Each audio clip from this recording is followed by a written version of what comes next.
നമസ്തേ. 9/6/2025 തിങ്കളാഴ്ചത്തെ നക്ഷത്രഫലങ്ങളാണ് നോക്കുന്നത്. ഇടവം രാശിക്കാർക്ക് ശുഭവും, മിഥുനം, ചിങ്ങം, തുലാം, ധനു, മീനം രാശിക്കാർക്ക് മധ്യമവും, കന്നി, മകരം, കുംഭം രാശിക്കാർക്ക് ദോഷവും, മേടം, കർക്കിടകം, വൃശ്ചികം രാശിക്കാർക്ക് കഠിന ദോഷവും ആണ്. ഈ കഠിന ദോഷം പറയുന്നവരൊക്കെ അത് വരാതിരിക്കാനായിട്ട് അതിനകത്ത് ചെറിയ ശുഭഫലങ്ങളൊക്കെ പറഞ്ഞിട്ടുണ്ടെങ്കിൽ പോലും അത് കൂടുതൽ കിട്ടാനും, ഇപ്പോൾ ദോഷം പറഞ്ഞവർക്കും ഫുൾ ടൈം ദോഷമായിക്കൊള്ളുന്നില്ലല്ലോ. അപ്പോൾ അതുകൊണ്ട് അതിനകത്ത് ശുഭം പറഞ്ഞിട്ടുള്ളവർക്ക് ശുഭം ദോഷത്തിൽ തന്നെ പറഞ്ഞിട്ടുള്ള ശുഭങ്ങൾ കൂടുതൽ കിട്ടുന്നതിനും ദോഷഫലങ്ങൾ കുറയുന്നതിനൊക്കെ ആയിട്ട് ഈശ്വരാരാധന നടത്തുക, ദൈവാധീനം വരുത്താനായിട്ട് ശ്രമിക്കുക. പിന്നെ ഇത് ആരുടെയും വ്യക്തിപരമായ ഫലമല്ലെന്ന് മനസ്സിലാക്കുക. പ്രത്യേകിച്ച് കമൻറ്റുകൾക്ക് പ്രത്യേകിച്ച് ഫലം പറയാനില്ല. പക്ഷേ എനിക്ക് വാട്സാപ്പിലേക്ക് ഒരാൾ മെസ്സേജ് ചെയ്തു, എൻ്റെ വീഡിയോസ് കിട്ടുന്നില്ല ഇപ്പോൾ കുറച്ച് നാളായിട്ട്. കിട്ടാത്തതിൻ്റെ കാരണം ഒന്നേ ഉള്ളൂ, നിങ്ങൾ എൻ്റെ വീഡിയോയിൽ റിയാക്ട് ചെയ്യുന്നില്ല എന്നുള്ളതാണ്. വീഡിയോയിൽ കമൻറ്റ് ചെയ്യുക, ഷെയർ ചെയ്യുക, ലൈക്കൊക്കെ ചെയ്താലേ നിങ്ങളുടെ യൂട്യൂബ് ഇതിലേക്ക് കയറി വരികയുള്ളൂ. അതല്ലെങ്കിൽ എൻ്റെ യൂട്യൂബ് ചാനൽ നിങ്ങൾ എടുത്തു നോക്കേണ്ടി വരും ദിവസവും. കാരണം ഞാനിത് രാവിലെ 10 മണിക്ക് യൂട്യൂബ് ചാനലിലാണ് പോസ്റ്റ് ചെയ്യുന്നത്. അത് കഴിഞ്ഞ സമയം കിട്ടുന്നതനുസരിച്ചാണ് മറ്റെന്തിലേക്കൊക്കെ ഷെയർ ചെയ്യുന്നത്. അപ്പോൾ ചിലപ്പോൾ സമയം കിട്ടിയില്ലെങ്കിൽ ഷെയർ ചെയ്തില്ല എന്ന് വരും. അപ്പോൾ അതുകൊണ്ട് യൂട്യൂബ് ചാനൽ നോക്കാനായിട്ട് എല്ലാവരും ശ്രദ്ധിക്കുക. എൻ്റെ ഫോൺ നമ്പർ ഉപയോഗിച്ച് യൂട്യൂബിൽ സെർച്ച് ചെയ്താൽ എൻ്റെ വീഡിയോസ് നിങ്ങൾക്ക് ലഭിക്കും. അല്ലെങ്കിൽ ഓടക്കാലി ജ്യോതിഷം എന്ന് നോക്കിയാലും നിങ്ങൾക്ക് എൻ്റെ യൂട്യൂബ് ചാനൽ കിട്ടും. അത് സബ്സ്ക്രൈബ് ചെയ്യുകയും പിന്നെ വീഡിയോസ് ലൈക്ക് ചെയ്യുകയും ഷെയർ ചെയ്യുകയും കമൻറ്റ് ചെയ്യുകയൊക്കെ ചെയ്താലാണ് വീണ്ടും നിങ്ങളുടെ ന്യൂസ് ബില്ലിലേക്ക് കൃത്യമായിട്ട് വരുള്ളൂ. അല്ലെങ്കിൽ എല്ലാ ദിവസവും എൻ്റെ ചാനലെടുത്ത് നോക്കേണ്ടതായിട്ട് വരും. അതാണ് അതിനുള്ളൊരു മറുപടി. പിന്നെ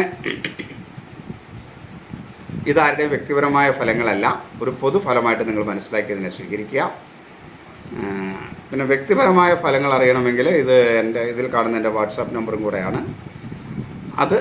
അതിലേക്ക് നിങ്ങളുടെ ഡീറ്റെയിൽ മെസ്സേജ് ചെയ്യുക. അതിനൊരു ഫീസും ഉണ്ടായിരിക്കും.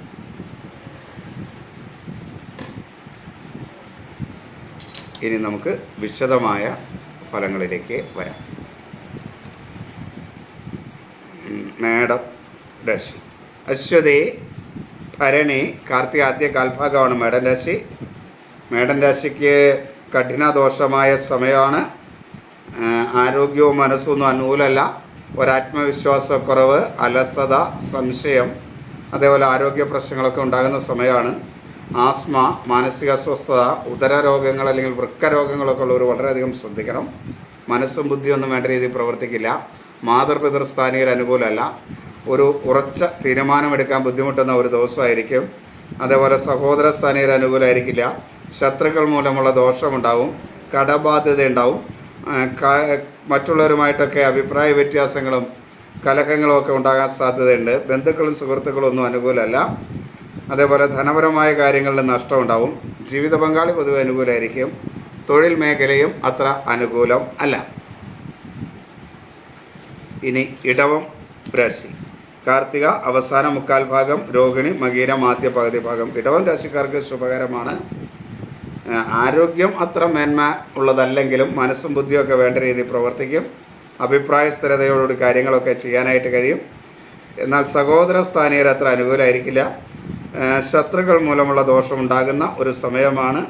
കടബാധ്യത വരാതിരിക്കാനായിട്ട് ഒന്ന് ശ്രദ്ധിച്ചാൽ നന്നായിരിക്കും. ബന്ധുക്കളും സുഹൃത്തുക്കളൊക്കെ അനുകൂലമായിരിക്കും. ധനപരമായ നേട്ടങ്ങൾ ഉണ്ടാക്കാൻ കഴിയും. ജീവിത പങ്കാളിയും മക്കളുമൊക്കെ അനുകൂലമാണ്. തൊഴിൽ രംഗത്ത് നേട്ടങ്ങൾ ഉണ്ടാക്കാനായിട്ട് കഴിയും. ലഹരി പദാർത്ഥങ്ങൾ ഉപയോഗിക്കാതിരിക്കാൻ ഇടവൻ രാശിക്കാരൊന്ന് ശ്രദ്ധിക്കുക. മിഥുനം രാശി. മകേരം അവസാന പകുതി ഭാഗം, തിരുവാതിര, പുണർദം ആദ്യ മുക്കാൽ ഭാഗം. മിഥുനം രാശിക്ക് ഗുണദോഷ സമ്മിശ്രമായ ഒരു ദിവസമാണ്. ആരോഗ്യം അത്ര മേന്മയുള്ളതല്ലെങ്കിലും മനസ്സും ബുദ്ധിയൊക്കെ വേണ്ട രീതിയിൽ പ്രവർത്തിക്കും. മാതൃസ്ഥാനീയർ അനുകൂലമാണ്.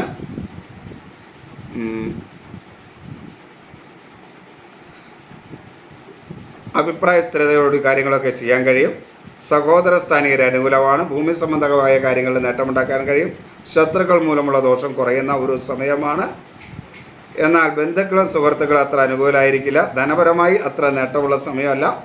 ജീവിത പങ്കാളി അനുകൂലമാണെങ്കിലും മക്കളിൽ നിന്ന് അനുകൂലമല്ലാത്ത സ്ഥിതിയൊക്കെ ഉണ്ടാവാം.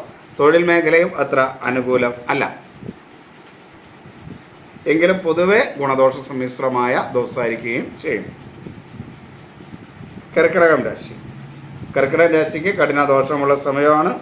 ആരോഗ്യം അല്പം ഗുണകരമായിരിക്കും, വലിയ ദോഷമൊന്നും ഉണ്ടാവില്ല.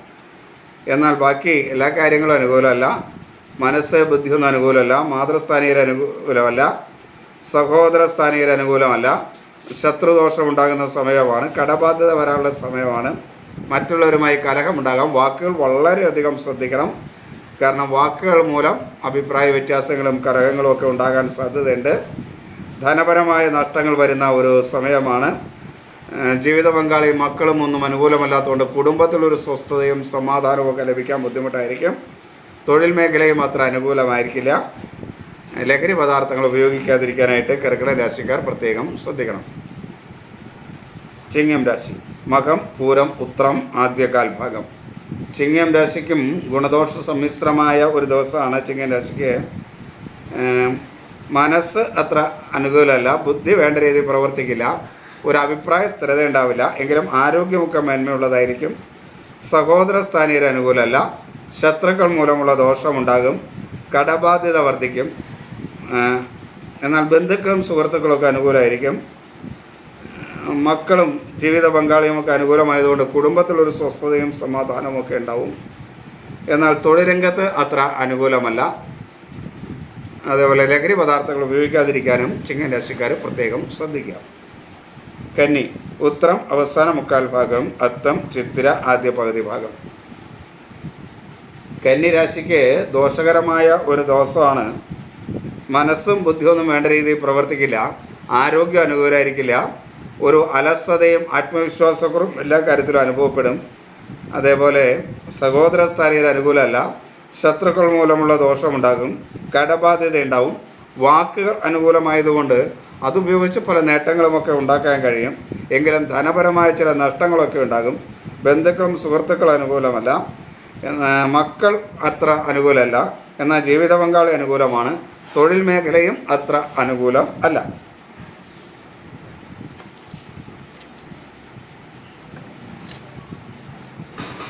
തുലാം രാശി. ചിത്തിര അവസാന പകുതി ഭാഗം, ചോതി വിശാഖം ആദ്യ മുക്കാൽ ഭാഗം തുലാം രാശി. തുലാം രാശിക്ക് ഗുണദോഷ സമ്മിശ്രമായ ഒരു ദിവസമാണ്. മനസ്സ് അത്ര അനുകൂലമല്ല. ആരോഗ്യവും അത്ര അനുകൂലമല്ല. ഒരാത്മവിശ്വാസക്കുറവും അലസതയൊക്കെ ഉണ്ടാവും. മാതൃപിതൃസ്ഥാനീയർ അത്ര അനുകൂലമായിരിക്കില്ല. എന്നാൽ സഹോദര സ്ഥാനീയർ പൊതുവെ അനുകൂലമായിരിക്കും. ശത്രുക്കൾ മൂലമുള്ള ദോഷമൊക്കെ കുറയുന്ന സമയമാണ്. കടബാധ്യതയൊക്കെ കുറച്ചു കൊണ്ടുവരാനായിട്ട് കഴിയും. ധനപരമായ നേട്ടങ്ങൾ ഉണ്ടാക്കാൻ കഴിയും. മക്കളുമായിട്ട് അനുകൂലമായ സ്ഥിതിയൊക്കെ ആയിരിക്കും. എന്നാൽ ജീവിത പങ്കാളി അത്ര അനുകൂലമല്ല. തൊഴിൽ മേഖലയിലും നേട്ടങ്ങൾ ഉണ്ടാക്കാനായിട്ട് കഴിയും. ഇനി വൃശ്ചികം രാശി. വൃശ്ചികം രാശി കഠിന ദോഷമുള്ള സമയമാണ്. എങ്കിലും മനസ്സ് വേണ്ട രീതിയിൽ പ്രവർത്തിക്കും. ബുദ്ധിയും വേണ്ട രീതിയിൽ പ്രവർത്തിക്കും. മനസ്സ് വേണ്ട രീതിയിൽ പ്രവർത്തിക്കുന്നതുകൊണ്ട് പൊതുവെ ഒരു ആത്മവിശ്വാസമൊക്കെ എല്ലാ കാര്യത്തിലൊക്കെ ഉണ്ടാവും. എന്നാൽ ആരോഗ്യം അത്ര അനുകൂലമല്ല. ശത്രുക്കൾ മൂലമുള്ള പ്രയാസങ്ങളുണ്ടാവും. സഹോദര സ്ഥാനീയർ അനുകൂലമല്ല. കടബാധ്യത വരും. കലഹങ്ങൾ ഉണ്ടാകും. അപകടങ്ങൾ ഉണ്ടാകാതിരിക്കാനായിട്ട് പ്രത്യേകം ശ്രദ്ധിക്കണം. ബന്ധുക്കളും സുഹൃത്തുക്കളും അനുകൂലമല്ല. ധനപരമായ നഷ്ടങ്ങളുണ്ടാവും. ജീവിത പങ്കാളിയും മക്കളുമൊക്കെ ആയിട്ട് കലഹങ്ങൾ ഉണ്ടാകുന്നതുകൊണ്ട് കുടുംബത്തിലൊരു സ്വസ്ഥതക്കുറവുണ്ടാകും. തൊഴിൽ രംഗവും അനുകൂലമല്ല. ഒരു കാരണവശാലും ലഹരി പദാർത്ഥങ്ങൾ ഉപയോഗിക്കരുത് ഈ ദിവസം. ധനുരാശി. ധനുരാശിക്ക് ഗുണദോഷ സമ്മിശ്രമായ ഒരു ദിവസമാണ്. അങ്ങനെയാണെങ്കിൽ പോലും ആരോഗ്യവും മനസ്സും അത്ര അനുകൂലമല്ല. ഈ അലർജി സംബന്ധമായ അസുഖമുള്ളവർ പ്രത്യേകം ശ്രദ്ധിക്കുക. സഹോദര സ്ഥാനീയർ അനുകൂലമല്ല. ശത്രുക്കൾ മൂലം ദോഷമുണ്ടാകുന്ന സമയമാണ്. കടബാധ്യത ഉണ്ടാവും. മറ്റുള്ളവരുമായി കലഹമുണ്ടാകും. മുൻകോപം മൂലം ചില പ്രയാസങ്ങളുണ്ടാവും. വാക്കുകൾ അനുകൂലമല്ലാത്തത് കൊണ്ട് വാക്കുകൾ മൂലവും ചില ദോഷങ്ങളൊക്കെ ഉണ്ടാവും. തൊഴിൽ മേഖല അനുകൂലമല്ല. എന്നാൽ ബന്ധുക്കളും സുഹൃത്തുക്കളും ഒരു പരിധിവരെ അനുകൂലമായിരിക്കും. മക്കളും ജീവിത പങ്കാളിയും ഒക്കെ അനുകൂലമായിരിക്കുന്നുണ്ട്. കുടുംബത്തിലൊരു സ്വസ്ഥതയും സമാധാനമൊക്കെ ഉണ്ടാകും. തൊഴിൽ മേഖല മേന്മയുള്ളതല്ല. മകരം രാശി. ഉത്രാടം അവസാനം കാൽഭാഗം, തിരുവോണം അവിട്ടം ആദ്യ പകുതി ഭാഗം. മകരം രാശിക്ക് ദോഷകരമായ ഒരു ദിവസമാണ്. എങ്കിലും മനസ്സ് അനുകൂലമായിരിക്കും. ബുദ്ധി വേണ്ട രീതിയിൽ പ്രവർത്തിക്കും. മാതൃസ്ഥാനീയർ അനുകൂലമാണ്, എന്നാൽ പിതൃസ്ഥാനീയർ അനുകൂലമായിരിക്കില്ല. ചില ആരോഗ്യ പ്രശ്നങ്ങളൊക്കെ ഉണ്ടാവും. സഹോദര സ്ഥാനീയർ അനുകൂലമല്ല. ശത്രുക്കൾ മൂലമുള്ള ദോഷമുണ്ടാകും. കടബാധ്യത ഉണ്ടാവും. മറ്റുള്ളവരുമായി കലഹങ്ങളൊക്കെ ഉണ്ടാവും. എങ്കിൽ ബന്ധുക്കളും സുഹൃത്തുക്കളൊക്കെ അനുകൂലമായിരിക്കും. വാക്കുകൾ നല്ല രീതിയിൽ ഉപയോഗിക്കാനായിട്ട് കഴിയും. മക്കളുമായി ചില അഭിപ്രായ വ്യത്യാസങ്ങൾ ഉണ്ടാവാം. എങ്കിലും ജീവിത പങ്കാളി അനുകൂലമായിരിക്കും. തൊഴിൽ രംഗത്ത് നേട്ടങ്ങൾ ഉണ്ടാക്കാനായിട്ട് കഴിയും. ഒരു കാരണവശാലും ഈ ദിവസം ലഹരി പദാർത്ഥങ്ങൾ ഉപയോഗിക്കാതിരിക്കാൻ മകരം രാശിക്കാരും ശ്രദ്ധിക്കുക. കുംഭൻ രാശി അവിട്ട അവസാന പകുതി ഭാഗം, ചതയം പൂരുരുട്ടാതി ആദ്യ മുക്കാൽ ഭാഗം. കുംഭൻ രാശിക്ക് ദോഷകരമായ ദിവസമാണ്. അങ്ങനെ അവർക്ക് ദോഷകരമായ ദിവസമാണെങ്കിലും മനസ്സും ബുദ്ധിയും ഒക്കെ വേണ്ട രീതിയിൽ പ്രവർത്തിക്കും. ആരോഗ്യം അത്ര അനുകൂലമല്ല എന്നേ ഉള്ളൂ. സഹോദര സ്ഥാനീയർ അനുകൂലമല്ല. ശത്രുക്കൾ മൂലമുള്ള ദോഷം ഉണ്ടാകും. കടബാധ്യത ഉണ്ടാകും. മറ്റുള്ളവരുമായി കലഹം ഉണ്ടാകും. മുൻകോപം ഉണ്ടാകും. അതുമൂലമുള്ള ചില പ്രശ്നങ്ങളുണ്ടാവും. വാക്കുകൾ അനുകൂലമല്ലാത്തതുകൊണ്ട് വാക്കുകൾ മൂലം ചില നഷ്ടങ്ങളുണ്ടാവും. ആ നഷ്ടം ചിലപ്പോൾ കുറച്ച് നാളത്തേക്ക് നീണ്ടു നിൽക്കുന്നതായിരിക്കും. അതുകൊണ്ട് അത് ശ്രദ്ധിക്കുക. ജീവിത പങ്കാളിയും മക്കളുമൊക്കെ അനുകൂലമായിരിക്കും. ബന്ധുക്കളും സുഹൃത്തുക്കളും അനുകൂലമല്ല.